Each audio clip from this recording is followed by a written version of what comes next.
സബി ഇപ്പൊ 2 മണിക്കൂർ എന്നെ ഇന്റർവ്യൂ ചെയ്തു. എല്ലാ കാര്യങ്ങളും പറഞ്ഞു. 24 വയസ്സ് പ്രായം. ഇപ്പൊ നമ്മുടെ നാട്ടില് ഈ അടുത്ത സമയത്ത് കാണുന്ന ഏറ്റവും പ്രധാനപ്പെട്ട പ്രശ്നം, ഒരു 18, 24, 25 വയസ്സുള്ള കുട്ടികളിൽ അധികവും നല്ല കഴിവുള്ളവര്, പ്രൊഫഷണലിസ്റ്റുകൾ, ഉയരത്തിലെത്താൻ സാധ്യതയുള്ളവര്, അവരൊക്കെ അവരുടെ ചിന്തകൾ മാറി ലഹരിക്കടിമപ്പെട്ട് അവരുടെ ജീവിതം തന്നെ തകർന്നു പോകും. എന്താണ് ഇതിനൊരു പ്രതിവിധി എന്ന് എല്ലാവരും അന്വേഷിക്കും.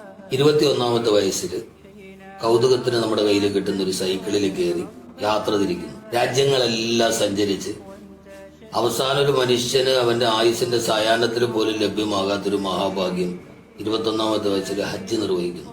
ഏഷ്യ ബുക്ക് ഓഫ് റെക്കോർഡ്സ് അടക്കമുള്ളതിലേക്ക് ഈ 21 വയസ്സുകാരൻ കയറി വരുന്നു. ആ വളർച്ച ഒരല്പം പോലും ഗ്രാഫ് താഴോട്ട് പോകാതെ പിന്നീട് ആ സാബിയെ കാണുന്നതൊക്കെ സ്വിറ്റ്സർലൻഡില്, ഈജിപ്തില്, യൂറോപ്പിന്റെ അർത്ഥങ്ങളില് ഒരു കൗമാരക്കാരന്റെ സ്വപ്നങ്ങൾ ചിറകിടുന്ന സമയത്ത് അതിരുകളില്ലാതെ ലോകരാഷ്ട്രങ്ങളിലൂടെ സഞ്ചരിക്കും. പിന്നീട് ആ വളർച്ച കൗതുകത്തോടെ നോക്കുമ്പോൾ UAE വലിയ അംഗീകാരമായ ഗോൾഡൻ വിസ കിട്ടും. അതിനുശേഷം 24ാമത്തെ വയസ്സ് 3 വർഷം കൊണ്ട് സ്വന്തമായി ഒരു ബിസിനസ് പടുത്തുയർത്തും. അത് സക്സസ് ആവുന്നു. സാബിയെ തേടി ആളുകൾ, 24 വയസ്സുകാരനെ തേടി ആളുകൾ പുറകെ നടക്കും. ഏറ്റവും അവസാനം കാണുമ്പോൾ UAE കിരീടാവകാശി ഷെയ്ഖ് ഹംദാനുമായി കണ്ട് സംസാരിക്കുന്നു.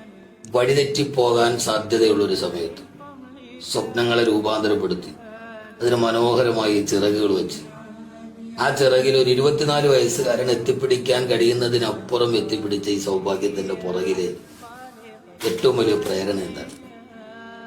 അങ്ങനെ ചോദിച്ചാല് 2 കാര്യമാണ് എനിക്ക് പെട്ടെന്ന് ഓർമ്മ വരുന്നത്. ഒന്ന്, എന്റെ ഉമ്മാന്റെയും ഉപ്പാന്റെയും ദുആ, പ്രാർത്ഥനയായിരിക്കും. കാരണം ഞാൻ ഹിഫ്ള് പഠിക്കാൻ 3ാം ക്ലാസ്സിൽ പോയ സമയം മുതൽ ഇന്ന് വരെ എന്റെ ഉമ്മ എന്നും എല്ലാ വർഷവും എന്റെ പേരിൽ ഒരു ഖത്തം ഓതാറുണ്ട് എപ്പോഴും. അപ്പോ ഉമ്മാന്റെ ദുആ ആയിരിക്കും.